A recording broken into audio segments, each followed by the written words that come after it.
I have a fundamental problem with utopias, even though I'm supposed to be somebody who did utopias, which is that I think it's very convenient for the mainstream. And I think it's even convenient for critics and theorists and commentators and regular architects to say, that's a utopia, therefore it doesn't have to do anything with what we have to do. What I'm interested in is the connection between utopia and reality. I think that it's very convenient to have the concept of a utopia, just like it's convenient to have the concept of God or the idea of a fairy or the idea of Christmas. But what's interesting is what happens in between. And I think, therefore, I would say I want utopias that descend down into reality. I'm interested in the connections. You know, one of the funny things is when I did Plug-in City, for example, it mattered to me tremendously, if you came into the detail of it, that the bathrooms were the right size and there were handrails, and that the escalators were at the normal pitch of escalators, rather than sort of something that, you know, yes, it's a lovely idea, but it wouldn't happen. I always wanted it to happen, and I don't think I was being naive. I was thinking from the point of view of somebody who'd been trained very traditionally, actually. I think they were much more concerned with being radical. Yeah. I think we were much more concerned with doing interesting stuff. And indeed, we did know them. We were operating a bit ahead of them.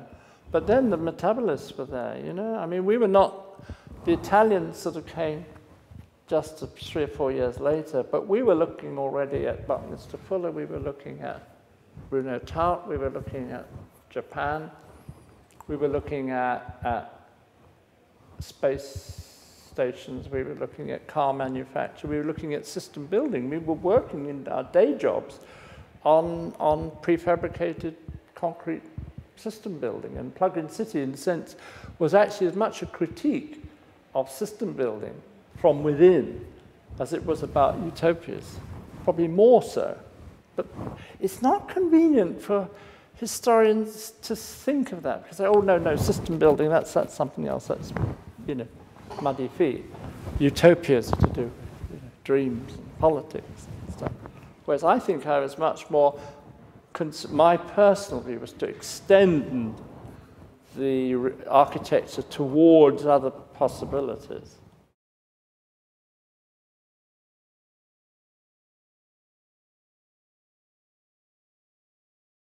And the metabolists became people I got to know, and they are also, I think, working from inside architecture. The metabolists were largely rounded up by Kenzo Tange, who was their employer, and then, you know, encouraged them to think with a sort of theoretical position, but actually it was all to do with stuff. I think we were closer in a way to the metabolists, not necessarily in mannerism or style, but in approach, in baseline from which you start. And when I finally got to Japan, which I managed to go a number of times through Isazaki's connection originally, I found that it was actually what it was. Japan represented a lot of what archigram was about. But then I need to talk about their culture and their attitude to fun and their attitude to being silly and their attitude to bits and toys and electronics. And they have a lot of similarities to the English. They like pissing about.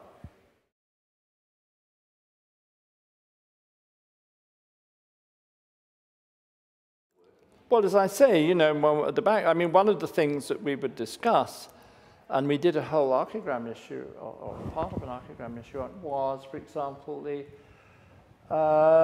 tradition of naughty invention that went from the Frühlicht people, you know, around Bruno Taut, somehow weirdly through American science fiction comics. And then we actually dug up some drawings by Carl Kreil, who was one of the minor figures of the Frühlicht, one of the friends of Taut, and some Chicago adventure comics, where the drawing and the imagery was almost exactly the same. He said, hey, wait a minute, something was going on that was not considered, you know, proper official modernist architecture, but carried on that spirit.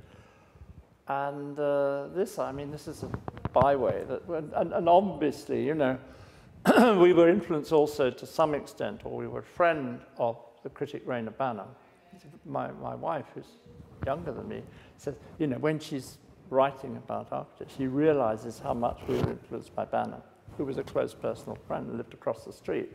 So there's all of that, and certain things he would select out and talk about. And then through the Banham connection, we actually met a lot of the sort of key figures. We met Buckminster Fuller a few times, we met the Eames and those sorts of guys. So actually you saw it at close quarters. And then there are other things which are sort of interesting in that relation, in that Mike Webb was taught by James Sterling.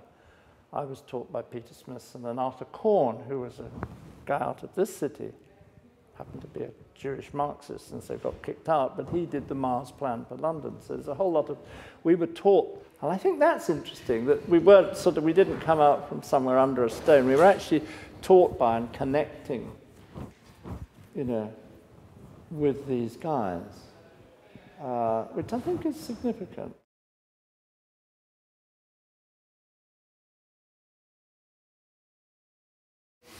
Now, this is a very tricky area. Yes, I do, and like, isn't it funny when you hit a town that doesn't? It's sort of useful. Not that you want the whole city to be that, but I think there's this, because there's now this very tricky conversation about the iconic architecture. I mean, I do, for money, a certain amount of consultancy with, you know, big American outfit that pays the rent, usefully, enables my little office to survive. But they sometimes say, our client has asked us to do an iconic building. What does that mean? This year it means it does curves, you know, next year it might be Neo Chipperfield, whatever the hell that could be, or whatever the client, the iconic in architecture has got this. Whereas a feature in a city, I think, has to be very carefully considered.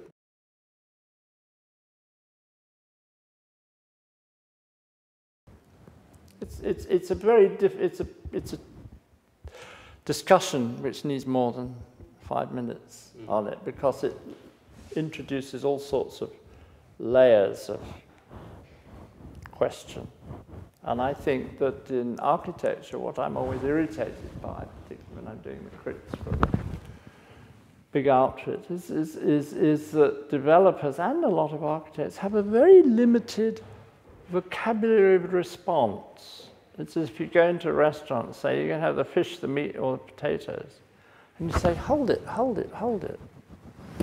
Have you got something that, you know, has a bit of pie crust in it, but might have a, you know, like fusion cooking, and you come from Melbourne, which is the world's best eating town, bar none.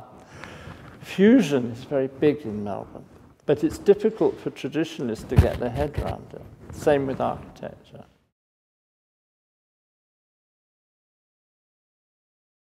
I don't know, the best building is the next good building I'm going to see. There's a building I'm always banging on about, which I use as a sort of, people say, you know, what do you reckon is a really good building? And it's in a bloody awkward, really expensive place to get to, but it's in Buenos Aires. And the architect is very old, but still alive, still doing stuff. And he's a guy called Clorindo Testa, and it's a bank. It's a concrete bank done end of the 60s. It's bloody brilliant. It's amazing. It's like a Gothic cathedral, but it doesn't look like a, it's got sort of strange.